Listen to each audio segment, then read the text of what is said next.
The chill wasn't just in the air that November evening. It was deep in my bones, a cold that came from having nowhere warm to go and no one to turn to. My shoes were soaked through from a puddle I hadn't seen in the dim light, and my stomach felt like a tight, empty knot. I'd lost everything.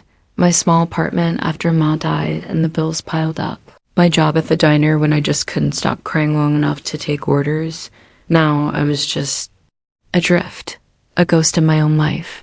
I huddled in the shadowed doorway of a closed shop, trying to make myself small, invisible.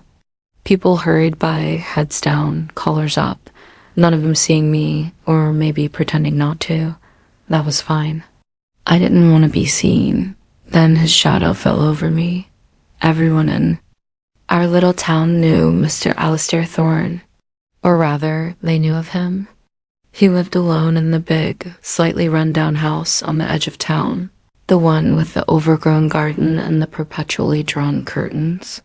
He rarely spoke, and when he did, his voice was a low rumble that seemed to vibrate the air.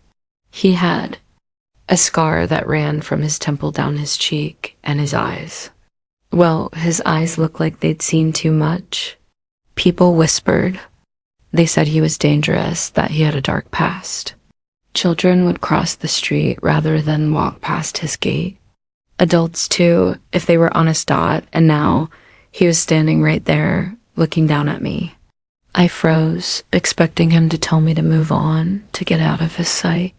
My heart hammered against my ribs so hard I thought he must hear it. He just looked at me for a long moment, his expression unreadable. Then he did something I never would have expected. He held out a large calloused hand. "Come," he said. Just that one word. It wasn't a question, not exactly an order either. It was just an offering. I stared at his hand, then up at his face. There was no anger there, no judgment.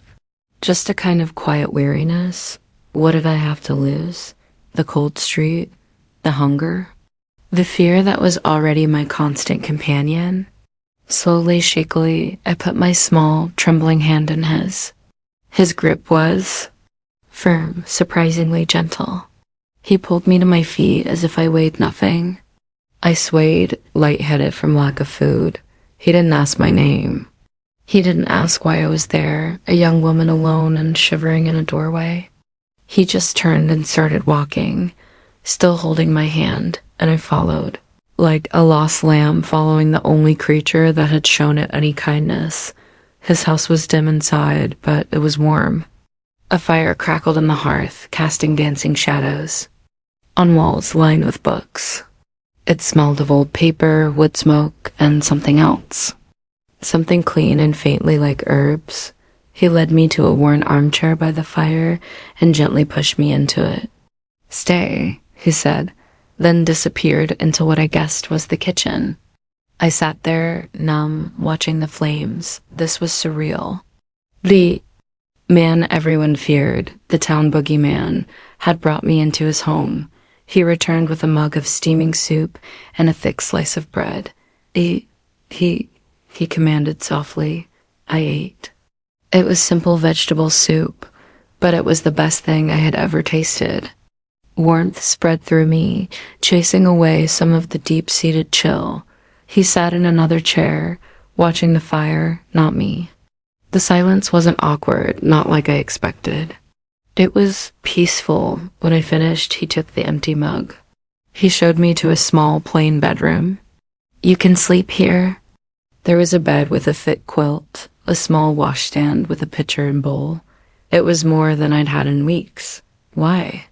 The word escaped me before I could stop it, a small, frightened whisper. He paused at the door, his back to me. For a moment, I thought he wouldn't answer.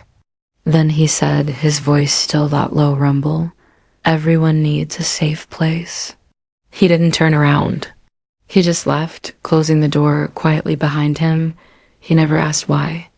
Not that night, not the next day, not in the weeks and months that followed. I lived in his quiet house, a ghost still, but a warm one now.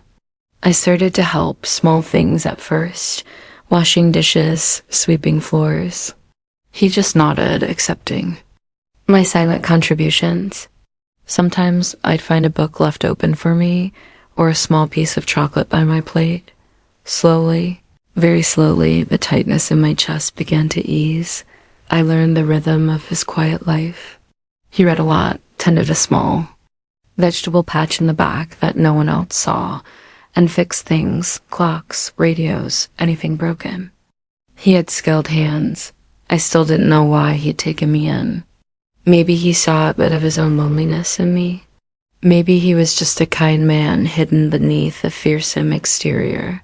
Or maybe, just maybe, he understood what it felt like to have nothing, to be judged by whispers and fear, and decided to offer a hand instead of a turn back.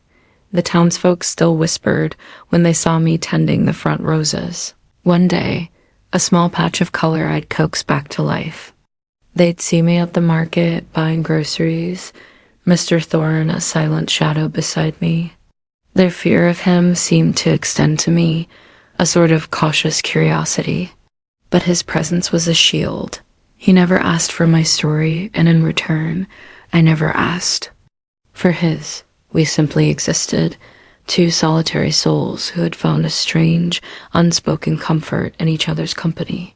He gave me a home when I had nothing, a sanctuary without questions, and in doing so, he gave me back a piece of myself I thought was lost forever. The man everyone feared had shown me the truest kindness I had ever known, and that was all that mattered.